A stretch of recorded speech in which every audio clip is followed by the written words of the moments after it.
Eagles fans, this is Mike Kaye from NJ Advanced Media, and welcome to the No Huddle Show podcast, where we discuss anything and everything Philadelphia Eagles. You can read our content on NJ.com/Eagles, bookmark that, and you can subscribe to our exclusive Eagles Insider Tech service, where we'll break news, give you insider observations, and provide in-depth analysis. Through Eagles Extra, you can send questions and comments directly to us, and we'll respond to your phone. With me today, as always, is my fellow Eagles beat reporter, Chris Franklin. Today we're going to discuss Nick Sirianni's staff, the comings and goings of that staff, and much more. Chris, how you doing today? Not too bad, Mike. Not too bad. It's things are starting to come into a little bit clearer now with this coaching staff situation. So it's pretty interesting to see. How about yourself, man?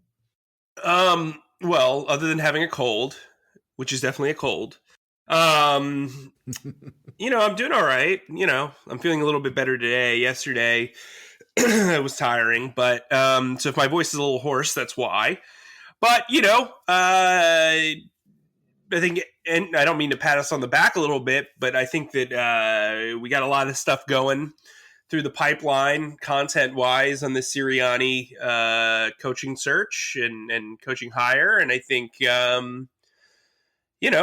it's been a good couple of weeks for us. That said, right off the top, I want to talk about some news that I broke a couple of days ago. Press Taylor will not return. It's official. They are parting ways. Along with that, Deuce Staley and Dave Phipp are both headed to Detroit. So it's not just about filling the staff for Nick Sirianni. It's about filling notable holes. Dave Phipp was one of the best special teams coaches in the league over the past 10 years. He was here for 8 years in Philadelphia, had a really strong run with Chip Kelly. The last couple of years have been kind of rough, especially due to injuries.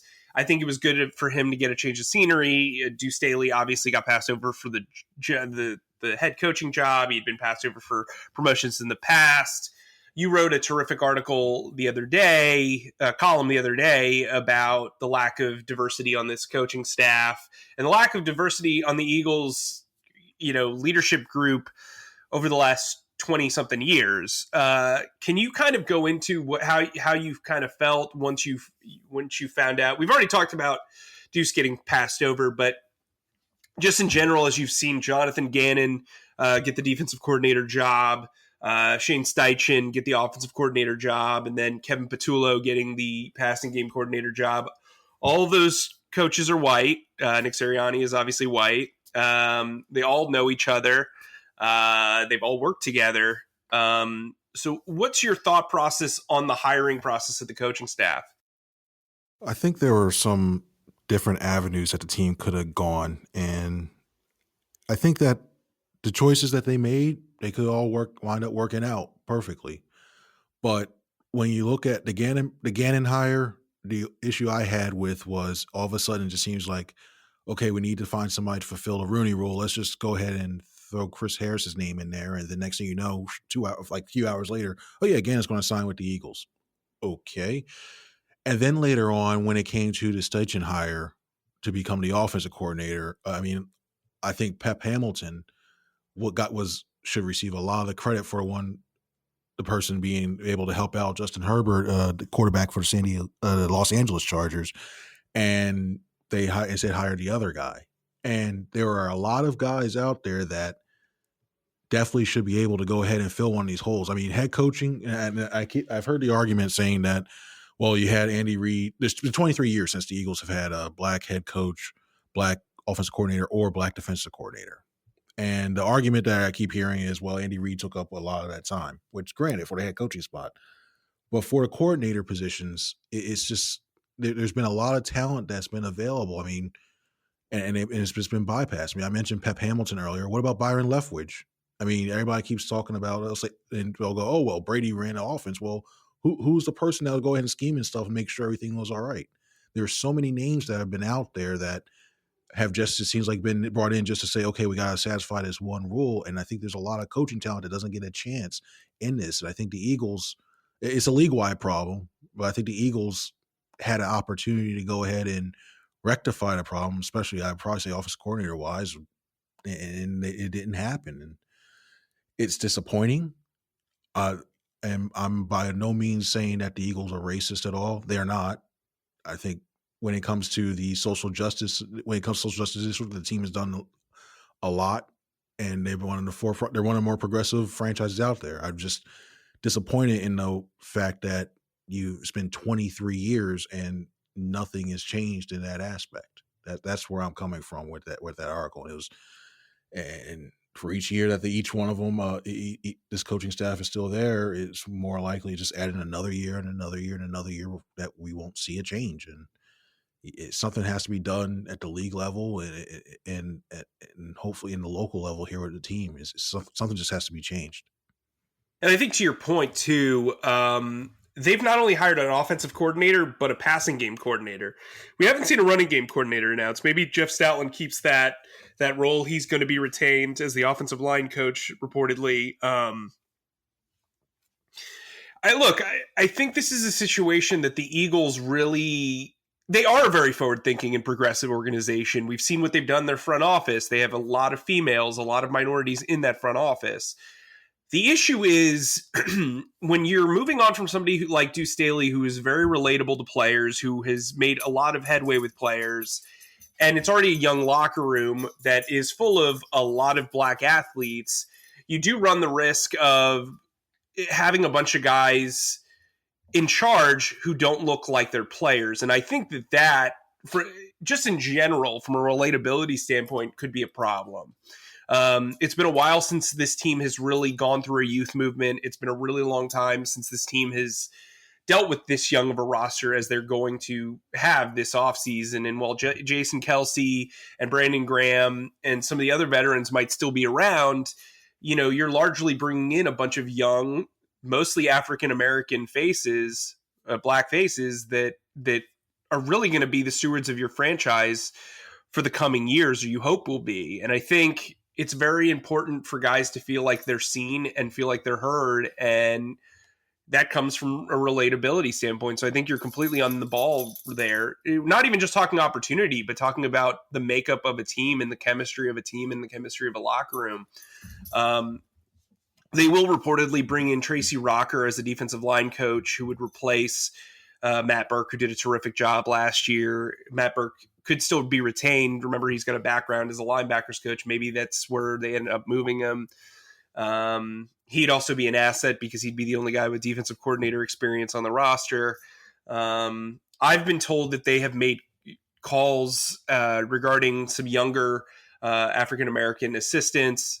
And I think, look, I think this is a situation. I always say this is a situation because it is a situation. I think they need to get some minorities in the pipeline here, not just for those third round compensatory picks if guys get promotion, but because it's the right thing to do. It's the right thing for the sport. It's the right thing for their locker room. Now, I've spoken to Zach Pascal, a black wide receiver who played under Nick Sirianni and Kevin Patullo, who swears by them. He praised them, talked about how detailed they are and how much they helped him. Pascal was a teammate of Travis Fulgham's at Old Dominion. Fulgham looks up to Pascal. They briefly spoke about the coaching change, but they really weren't able to get into it. But Pascal thinks that Sirianni and Patullo can really get the most out of Fulgham. We've seen on Twitter, Kenny Moore for the Colts, a black cornerback, effusively praised Jonathan Gannon, who was one of the very few white DB coaches in the league. Now he'll become a defensive coordinator. Let's get into that because I think Gannon's the most intriguing hire here, even more so than Nick Sirianni, because just calling around, I get the sense that he is very well respected, very sharp, very forward-thinking, very aggressive. He comes from the Matt Eberflus, Mike Zimmer coaching tree. Those guys run a lot of cover two. They're going to have two safeties back there, give the corners a lot of help, which I think will help this secondary, especially at the cornerback position, as they're going to have to rework this secondary. And then they run a standard 4-3. How do you think Gannon can come in here and help this team and this defense? Well, I think that's the first thing that was very important. The fact that they're going to remain in a 4-3, because this team is definitely suited for that. And I was really worried, especially with some of the people they were bringing in for head coaching jobs, and they were worried about switching to a 3-4. But the fact that they're going to remain that is I think is going to be very, very important from here going forward. I think when you look at what he brings, I think especially with the fact that he brought in not only just Eberflus, but he worked under Zimmer's staff as well too, which is another good defensive mind to actually work with as well. And look, with the Eberflus didn't blitz as much last year, but you had a great front four that was able to go ahead and put pressure. I think going back in there, the Colts blitzed something like 17.1% of the time last year, according to Pro Football Focus, and that something like that, a rate like that is you think like, wow, they were able to go ahead and get that much pressure. It didn't have to blitz. It's crazy. And I think that's something very comforting for the Eagles defense to know as well too, that, hey, you know what, if this guy can go ahead and scheme up pressures, and you get more guys to go ahead and drop back into coverage, that's definitely going to help out this team a lot. And you mentioned this secondary. Especially there's no doubt about it. So they're going to have to get another cornerback at some point, either hopefully through the draft. But when you look at what he can do, that just having those two safeties back there as a safety blanket, pardon pun, but to go ahead and help out with those cornerbacks is going to be huge. And then especially to go ahead and drop some of those linebackers back as well too, I think that's going to help out in the long run. And I think what he brings as well too, just the pedigree that he has. He's probably the coach I'm most excited about seeing what he's able to do with this as well too. This town, for the most part, has had a good history when it comes to defensive coordinators. Jim Schwartz had his spots, but he was a good defensive coordinator overall. We'll skip over to Billy Davis years. That was interesting, but I think he fits that mold and has the potential to be an impact defensive coordinator. How about you? Yeah, I think he's going to come in, and look, I'm a big fan of Mike Zimmer's. I think Mike Zimmer is the best defensive mind in football. Has it always worked out? No. But I do think you're going to see some decent change in the linebacker group. I think if the Eagles are able to create enough cap space where they can have 15 to 18 million, which I think is doable if they rework Carson Wentz's contract, if they feel like they can mend fences there, if they get rid of Derek Barnett and Alshon Jeffrey, Malik Jackson, Deshaun Jackson, rework a few deals, which will happen. I do think they'll go after a guy like Xavier Rhodes, who I think is like the perfect Leotis McKelvin like guy to bring in and teach your system and kind of evolve that system. To partner with Darius Slay, so that way you don't feel the pressure to draft a cornerback 6 overall. Maybe you draft 2 guys in the 2nd and 3rd round, and then those guys grow behind Slay and Rhodes, who's maybe on a 1 or 2 year deal. I think you're going to look for more athletic linebackers. I think Alex Singleton's a really good fit as a Sam linebacker in the system. I think you're going to need somebody who's way more athletic than TJ Edwards as a middle linebacker. Weak side, I think there's some upside for Davian Taylor. I think that this is the right defense for him. We'll see how that goes.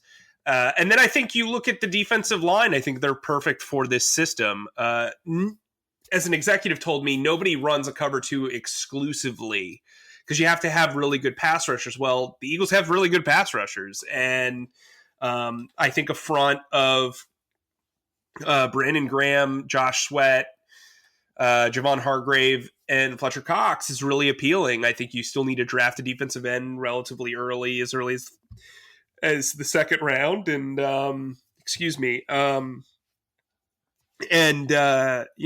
I think you need to add some depth there, but they won't be as rotated as they were probably under Jim Schwartz, is my guess. I think the defensive end rotation really worked out well, or the defensive line rotation worked out well under Jim Schwartz. I just don't think that that's what's going to happen here. I think you're going to see guys get pretty heavy snaps, but they'll kind of utilize their depth in different ways based on packages as opposed to a rotation. So let's talk about the offense. So Shane Steichen comes in.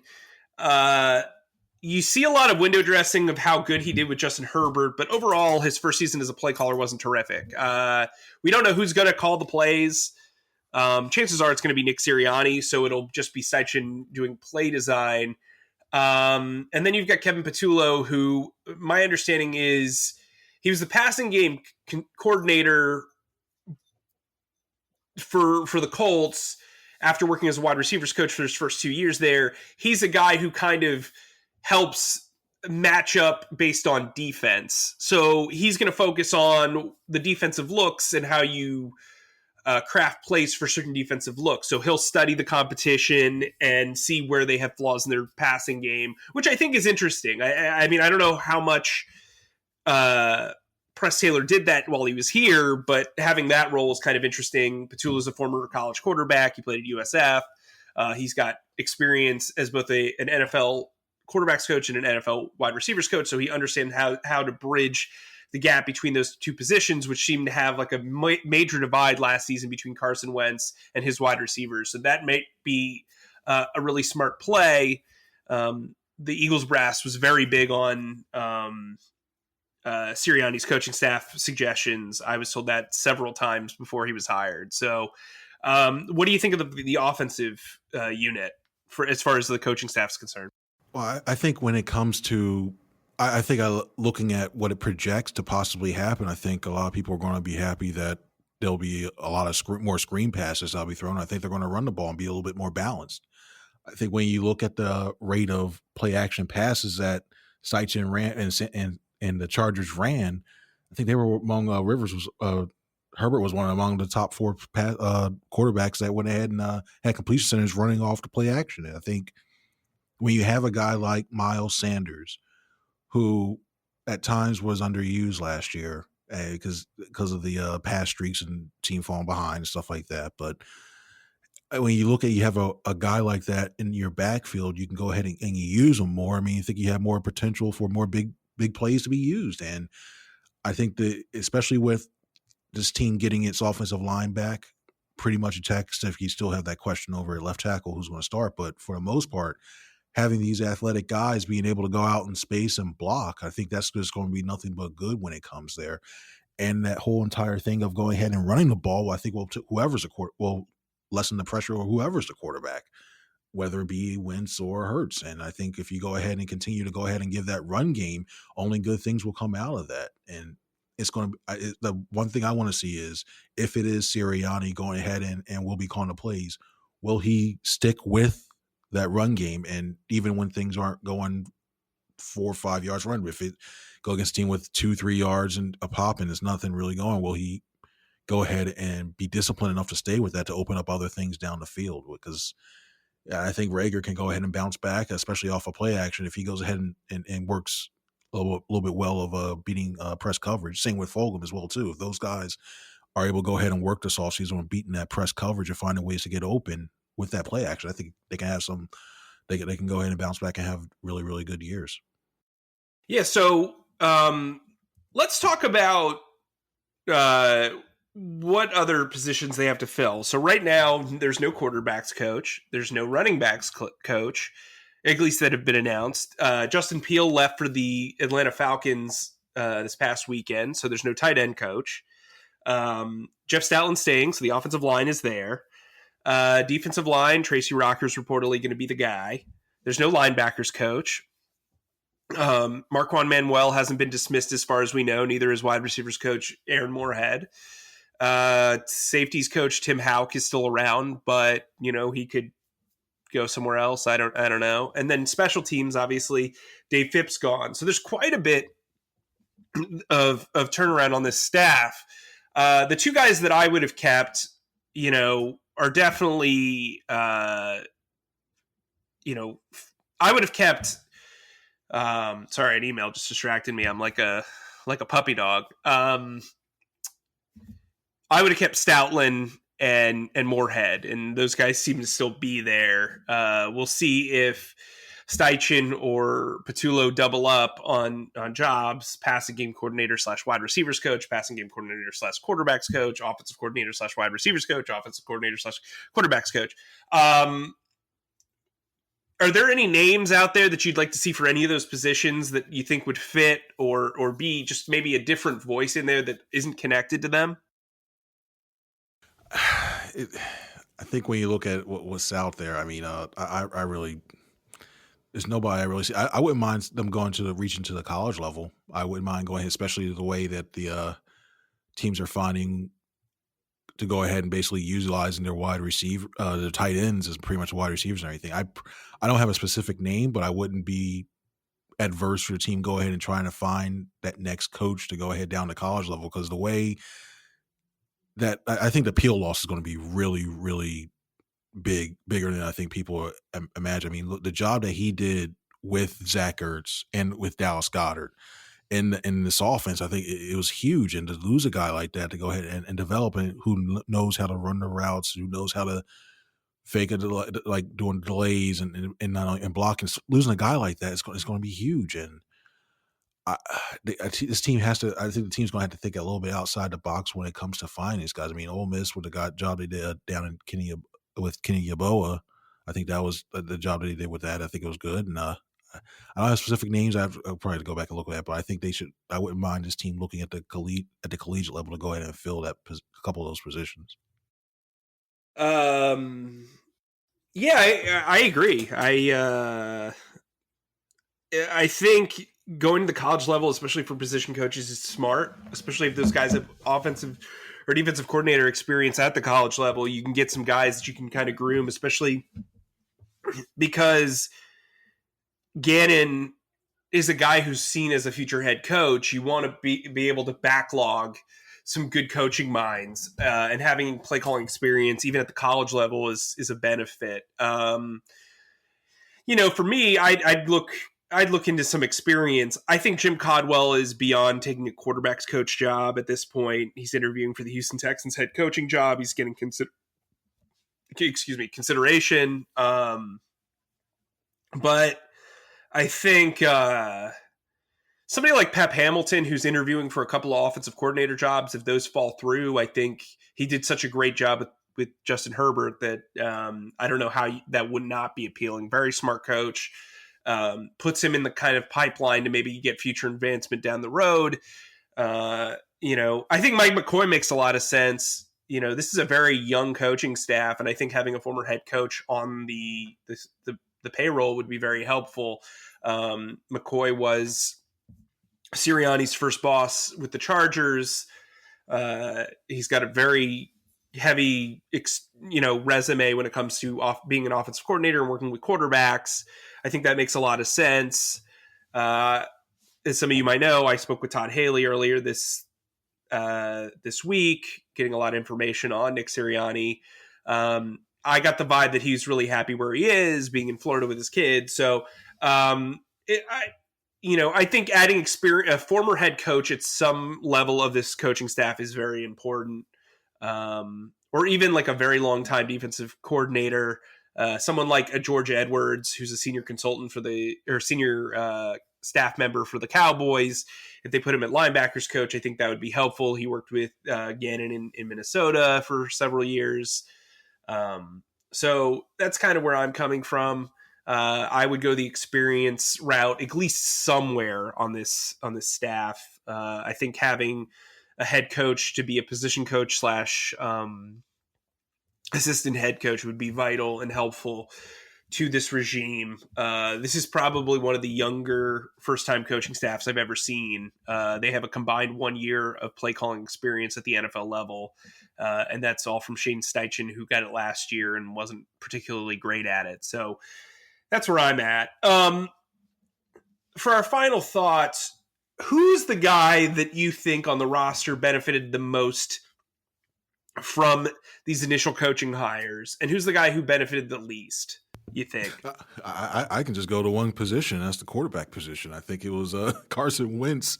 I mean, benefited the most because they pretty much got rid of Doug Peterson. They got a guy who could go ahead and supposedly fix them, and then they made all these roster changes like just for him.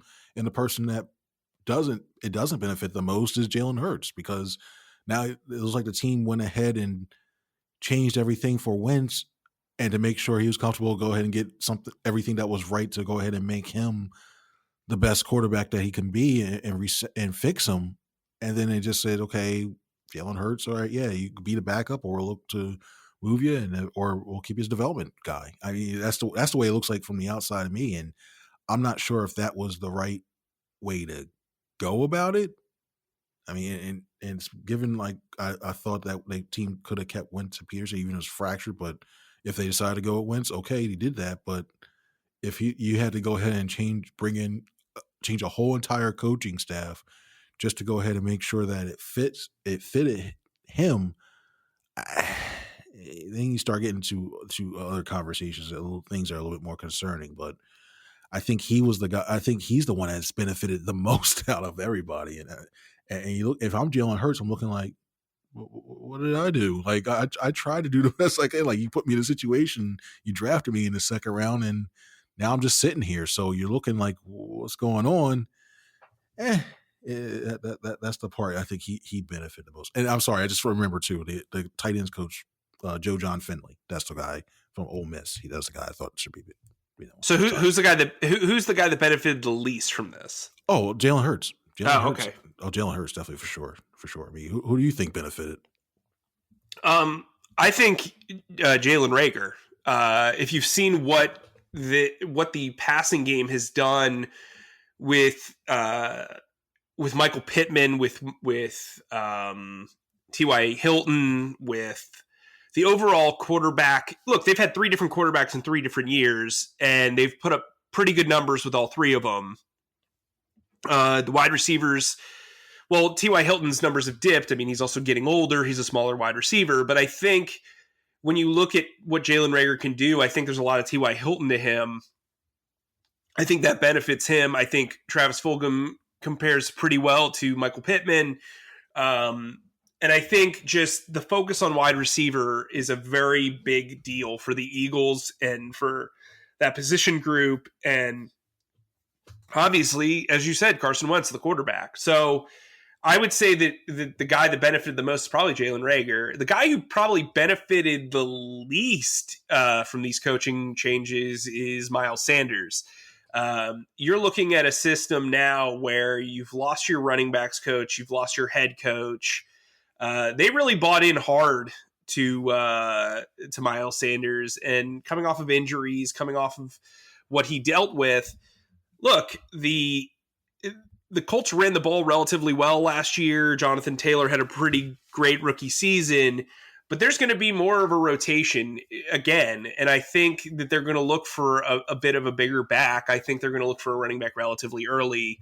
They're going to want a 2 or 3 headed monster here. And I think Boston Scott and Miles Sanders could see their touches dip because Doug Peterson barely ran the ball, but I think there's going to be a more spread out thing. Miles Sanders isn't going to be that every down back as he was billed this past year and still wasn't really used as. So that's who I think kind of benefited the least from this. I will add another benefit. I do think that someone like Kayvon Wallace is going to benefit from having Gannon back there. I think they're going to put him in position to be a really good cover 2 safety. He'd probably play the strong safety role if that's the case, but I think he's going to benefit from this.